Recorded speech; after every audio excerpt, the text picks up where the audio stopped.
আসসালামু আলাইকুম। আশা করছি আপনারা সবাই ভালো আছেন। শুনছেন ভৌতিক গল্প, সাথে আছে আমি বরাবরের মতো জেফরি খান।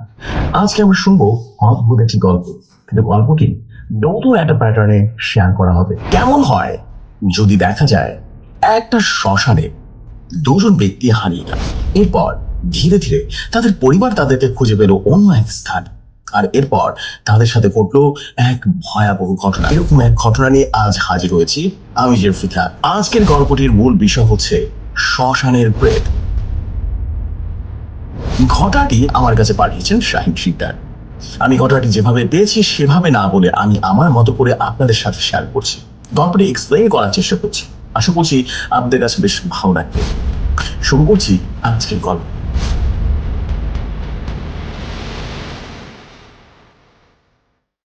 মূলত ঘটনা শুরু হয় আজ থেকে প্রায় 30 বছর আগে, অর্থাৎ 1995 সালের ঘটনা। মধ্যরাতে দুজন যুবক চলে যায় একটা শ্মশানে।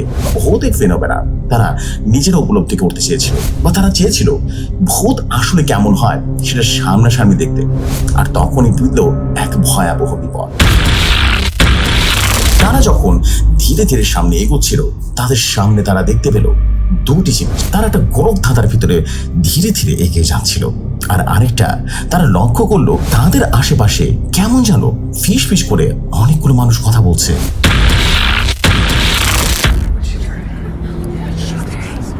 এভাবে তারা ধীরে ধীরে এগিয়ে যেতে থাকে শ্মশানের ভেতরে। রাত যত গভীর হচ্ছিল তাদের ভেতরেও ভয়ের তীব্রতা ততই বাড়ছিল।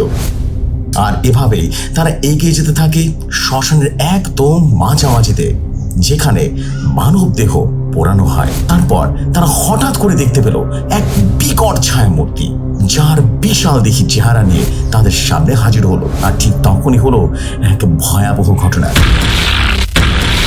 তারা লক্ষ্য করলো আশেপাশের পরিবেশ কেমন যেন একদম গাঢ় হয়ে গেছে, এবং একই সাথে তারা লক্ষ্য করলো তাদের আশেপাশের পরিবেশ থেকে কেমন যেন মাটিটা থরথর করে কাঁপছে। আর এভাবেই আস্তে আস্তে গল্প এগিয়ে যেতে থাকে। এখন আমরা শুনবো তারা এরপর কি করেছিল। আসুন শুরু করা যাক পরবর্তী চ্যাপ্টার। তারা নাকি এক তান্ত্রিকের মাধ্যমে জানতে পেরেছিল শ্মশানে এসে যদি তারা জিন ভূত এসব নিয়ে গসিপ করে, আর যদি তাদের একটা মন্ত্র পড়ে, তাহলে নাকি সেখানে জিন ভূত অটোমেটিক্যালি হাজির হয়ে যাবে।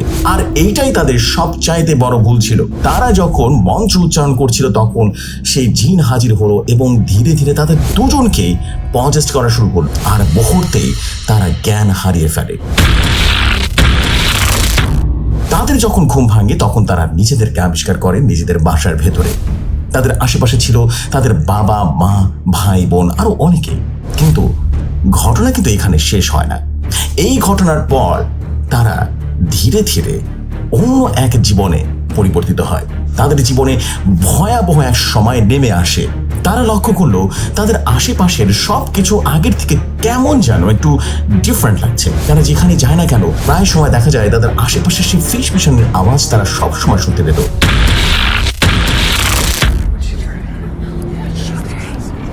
তারা দুই বন্ধু যখন এরকম ফিল করা শুরু করলো, তখন তাদের বাবা মা ঘটনাটি পুরোপুরি বুঝতে পেরে ইমাম সাহেবের কাছে গেলেন।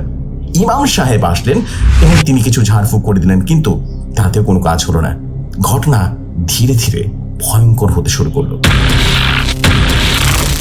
এরপর আরো কবিরাজ আসলো, তান্ত্রিক আসলো, কিন্তু তারা সবাই কারণ ছাড়াই ভয় পেয়ে পালিয়ে যাচ্ছিল। তাদের একটাই কথা ছিল, এই দুটো ছেলের উপরে ইফরিত জিন ভর করেছে। আর নিশ্চয়ই আপনারা সবাই জানেন ইফরিত কতটা ভয়ঙ্কর। একটা ছেলে বা একটা মানুষের উপরে যখন ইফরিত ভর করে, তখন কিন্তু সে মানুষকে না মেরে সে ক্ষান্ত হয় না। আর এই ঘটনায় ঠিক তেমনটাই হয়েছিল। তারা দুজন সেই যুবক যারা কিনা শ্মশানে গিয়েছিল, তারা আশেপাশে শুধু ছায়া দেখতে পেত। তারা বারবার বলতো, আমার আশেপাশে অনেক মানুষ কোলাহল করছে, আমার আশেপাশে অনেক মানুষ কথা বলছে। তাদের নাকি সাইকোলজিক্যালি অনেক সমস্যা হচ্ছিল। সাইকিয়াট্রিস্ট দেখানো হলো।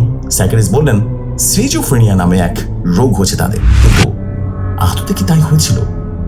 ঠিক এই ঘটনার প্রায় এক সপ্তাহ পরে সেই ছেলে দুটো ফ্যানের সাথে ঝুলে আত্মহত্যা করে। আর এভাবেই ইফরিত জিন তার ভয়াবহ তাণ্ডব লীলা চালিয়ে যেতে থাকে। সো এই ছিল আজকের ছোট গল্প। কেমন লাগলো অবশ্যই কমেন্ট করে জানাবেন। এরকম সব নিত্য নতুন গল্প আপনাদের সামনে প্রেজেন্ট করতে যাচ্ছি আমি জেফরি খান।